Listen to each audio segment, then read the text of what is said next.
여러분 안녕하십니까? 7월 마지막 주 복지TV 전남 방송 뉴스입니다. 만 60세 넘은 노인들이 운영하는 카페가 여수시에 문을 열었습니다. 노인들의 일자리 창출과 지역사회 참여라는 일석이조의 효과를 주고 있습니다. 보도에 이영춘 기자입니다. 전남 지역 노인 사회 활동 지원 사업 전담기관 가운데 한 곳인 여수 시니어 클럽이 지역 어르신들의 일자리를 제공하는 4호점 다시 봄 갤러리 카페를 열어 지역 어르신들의 노후 생활에 활력이 되고 있습니다. 이번에 개점한 다시 봄 갤러리 카페는 여수시에 살면서 바리스타 교육을 받은 만 60세 이상 된 13명의 어르신들이 1일 2사람씩 교대 근무를 하고 있어 여수시 노인복지 실현에 큰 힘이 되고 있습니다. 저렴한 가격으로 질 높은 커피를 제공하고 커피 외에도 자몽청, 레몬청, 부각, 제과류 등 어르신들의 생산품을 다양하게 판매해 차별화된 카페로 자리매김하고 있습니다. 여수 시니어클럽은 2004년도부터 복지부로 어르신들 일자리 전담기관으로 선정이 되어서 좀 활동을 하고 있는데요. 2021년에 1,300명의 어르신들이 여수 시니어클럽에 활동을 하고 계십니다. 예, 여기 저희 카페 4호점은 13명의 어르신들이 참여를 하고 계시는데요. 커피를 만드시는 9명의 참여하시는 어르신들이 전원 바리스타 자격증을 취득하셔가지고 활동을 하고 계시고요. 빵을 만드시는 어르신들도 여수 꽃빵에서 활동하셔서 그동안에 연륜을 쌓아서 직접 여기서 빵을 만들고 계십니다. 정말 여기 참여하시는 어르신들은 만족도가 100%라고 해도 과언이 아닙니다. 또 이곳에서는 지난달 29일부터 언제나 봄이야 라는 주제로 서양화로 왕성하게 활동 중인 박혜정 작가의 개인전이 열려 평범한 일상 속에서 예술을 접할 수 있는 갤러리 공간이 마련돼 커피를 마시면서 전시까지 관람할 수 있습니다. 기존 카페 운영 틀에서 벗어나 문화예술작품을 전시할 수 있는 복합문화 공간인 다시봄 갤러리 카페는 어르신들의 안정된 노인 복지 일자리로 새롭게 떠오르고 있습니다. 복지TV 뉴스 이영춘입니다. 순천시는 지난 23일 역세권 도시재생 사업을 통해 조성된 어울림 복지센터 개관을 축하하는 열림식을 입주시설을 이용하고 있는 입주자 등 관계자가 참석한 가운데 가졌습니다.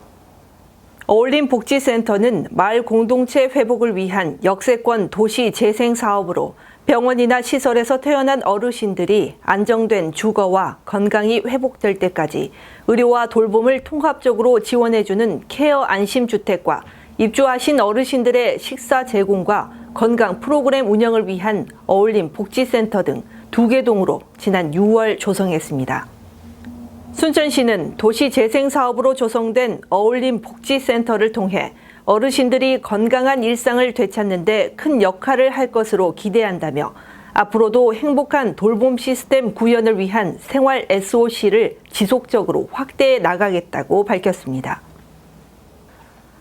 광양시는 지난 5월부터 국산김치 자율표시제를 중점 추진한 데 이어 시청 구내식당을 광양시 제1호 국산김치 사용 인증 식당으로 지정해 지난 23일 현판식을 가졌습니다.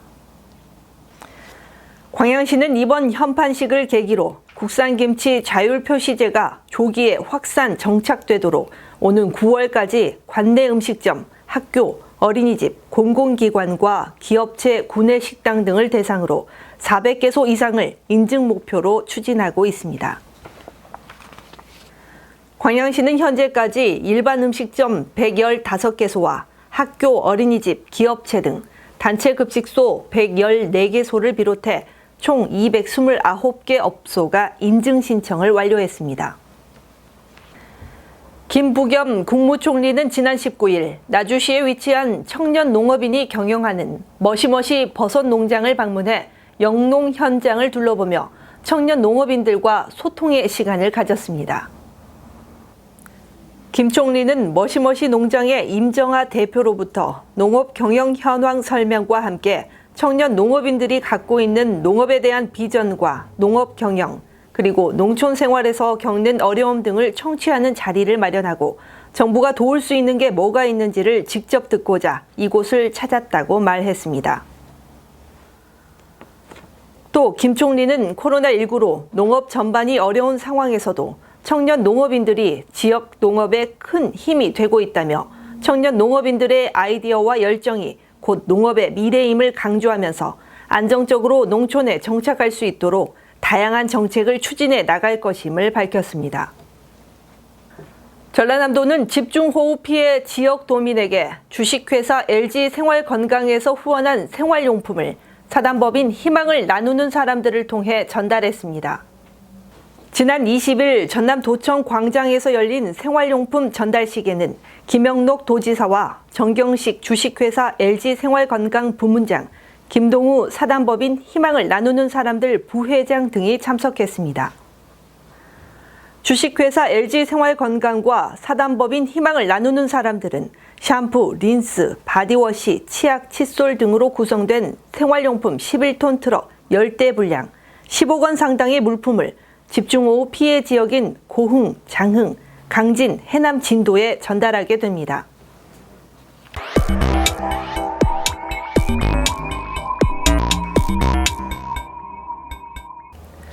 우리 지역의 핫 이슈를 전해드리는 토크인 전남입니다.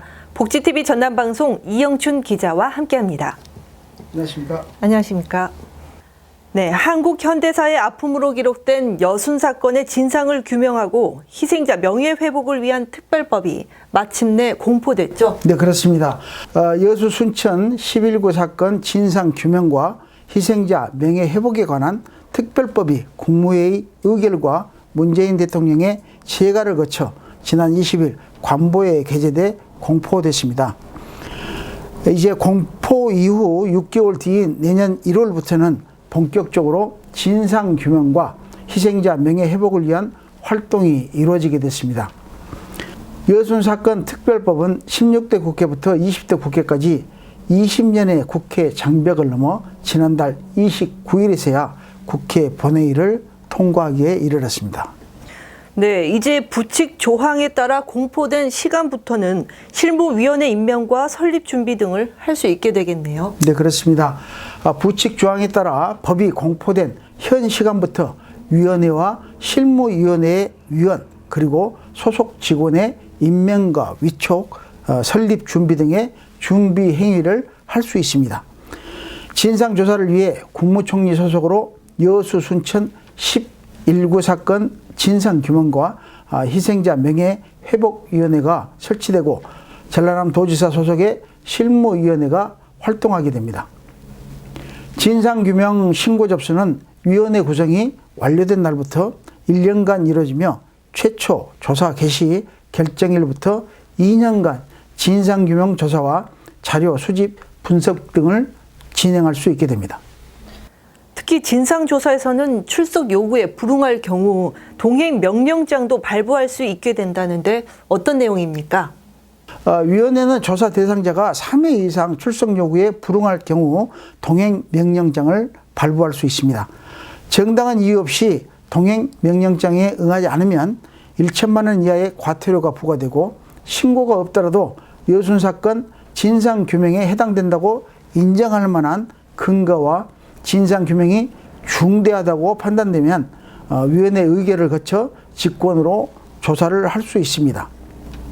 더불어민주당 소병철 의원은 위원회와 실무위 위원 구성은 법률적, 역사적, 전문성을 가진 사람 등의 기준을 마련해 객관적이고 전문적으로 이행할 수 있도록 운영해야 한다고 밝혔습니다. 여순 사건은 1948년 10월 19일 국방경비대 14연대 군인들이 제주 4.3 사건 진압 출동 명령을 거부하면서 발생해 무고한 시민이 희생된 사건입니다. 이제 73년 만에 일궈낸 역사적 성과로 진상규명과 희생자 명예회복이 이루어져 마침표가 찍어지길 기대하고 있습니다. 네, 계속해서 두 번째 이슈입니다. 영암군이 주차타워 건설을 추진하면서 차량 한 대를 주차할 수 있는 주차장 한 개면의 공사비를 2천만 원 꼴로 책정해 논란이 일고 있죠. 네, 그렇습니다. 영암군은 도로변 주차난 해소 차원에서 3호 H중공업 북문주차장 5,944제곱미터에 사업비 150억 원을 투입해 공영 주차장 타워를 건립할 예정으로 있습니다. 이를 위해 최근 추가 경정 예산을 통해 실시 설계 용역비 3억 5천만 원을 확보했습니다. 공영 주차 타워는 4층으로 750대를 주차할 수 있는 규모로 각 층에 150면씩 옥상까지 5단으로 750면의 주차면을 확보하게 됩니다. 그러나 부지를 제외한 순수 사업비 150억 원을 주차 면수와 대비할 경우 사업비는 한 개 면당 무려 2천만 원에 달해 논란의 대상이 되고 있습니다. 특히 공영 주차타워가 들어서는 예정 부지는 현재 차량 194대를 주차할 수 있는 H중공업의 주차장이죠. 네, 그렇습니다. 영암군은 H중공업으로부터 이 부지를 기부 체납받아 사업을 추진한다는 계획입니다. 문제는 공영 주차 타워가 주민 편의를 우선하기보다는 회사 주차장이 될 것이라는 지적이 일고 있습니다. 주차 타워 건립 위치가 회사 출입구와 가깝고 언덕에 위치해 인근 아파트 주민들이 이용하기에는 접근성이 떨어진 데다 무엇보다 이 일대에 주차난을 야기하는 차량의 대부분은 H중공업 근로자 등 조선소와 관련된 차량에서 주차장은 이들 차량이 이용할 것으로 예상해 지역 주민들이 반발하고 있습니다. 특히 지역 주민들은 주차난의 원인 제공자는 기업인데 기업이 사원 복지 차원에서라도 지어야 할 회사 주차장을 영암군이 나서는 것은 앞뒤가 맞지 않는다고 주장하고 있다는데요. 네, 그렇습니다. 지역 주민들은 영암군이 지역 기업과 상생은 물론 기업이 사회공헌 차원에서 부지를 기부 체납해 주차장을 건립한다는 명분을 내세우고 있지만 사실상 회사 주차장을 왜 군에서 지어주느냐 등의 의문을 해소하기는 역부족인 것 같습니다. 영암군은 또 주차 환경 개선 공모 사업을 통해 예산을 확보한다는 계획이지만 코로나19로 어려운 상황에서 최선의 방안인가 등의 의문도 끊이지 않고 있습니다. 이에 대해 영암군 관계자는 인근 주차난이 워낙 심하고 주민들의 생활과도 밀접해 공영 주차 타워를 추진하게 됐다며 사업 규모 등은 실시 설계 용역 결과가 나와봐야 구체화될 것이라고 밝혀 이 사업이 앞으로 어떻게 추진될지 좀 더 지켜봐야 될 것 같습니다. 네, 수고하셨습니다. 지금까지 토크인 전남이었습니다.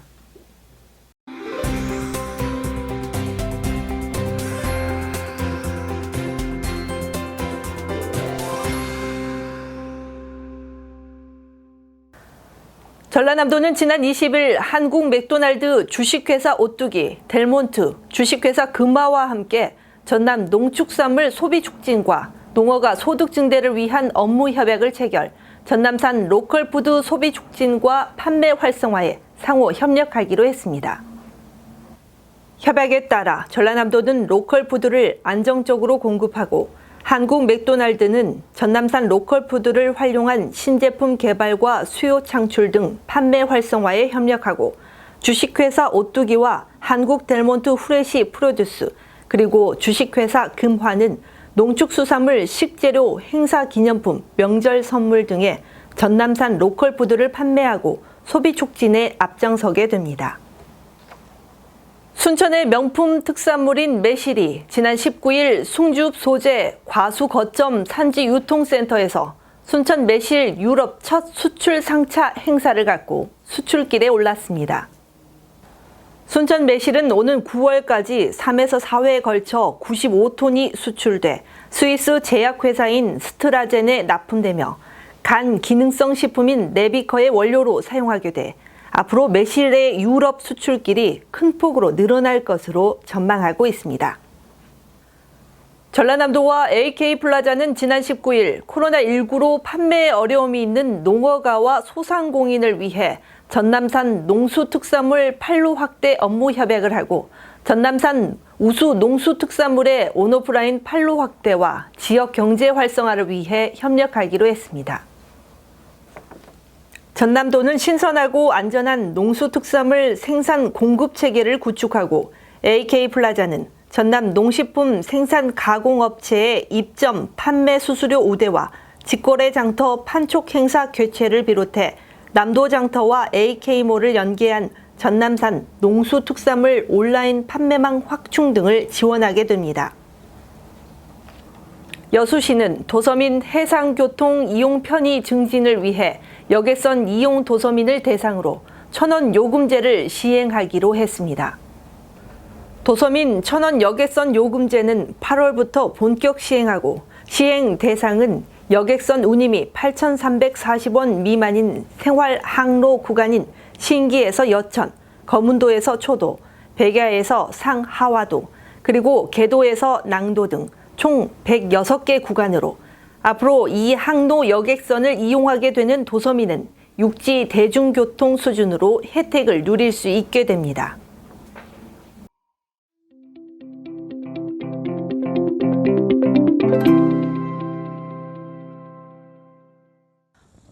순천 기억의 집 1920에서는 지난 16일부터 최주석 작가의 개인전이 열리고 있습니다.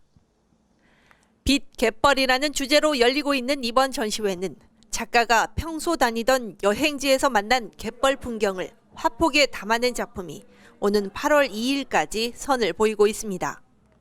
작가에게 갯벌은 우주를 연상시킨다며 아무도 눈치채지 못하게 조용히 변화되는 갯벌을 전통 공예 재료로 많이 쓰이는 자개로 질감을 입체적으로 표현해내 관람객들의 시선을 사로잡고 있습니다. 바닷물로 가득 차오르다가도 조금 시간이 지나면 끝이 보이지 않는 지평선으로 변하고 어느 순간엔 아지랑이가 피어오르는 소금 냄새 가득한 갯벌의 변화무쌍한 모습은 신비로움을 더해줍니다. 이번 기획의 집 빛과 갯벌은 작가님께서 갯벌에서 영감을 받아서 작업을 하신 거고요. 이제 갯벌을 표현하시면서 약간 우주의 인상을 담으셨습니다. 갯벌은 아무도 모르는 사이에 조금씩 변화하는 공간입니다. 소금의 냄새, 빛나는 수평선, 부표와 그물 등 자연의 신비함과 따스함을 모두 가지고 있습니다. 이러한 최주석 작가님의 작품들은 관람객들에게 빛이 나는 자연의 신비함과 편안함을 전달해주고 있습니다.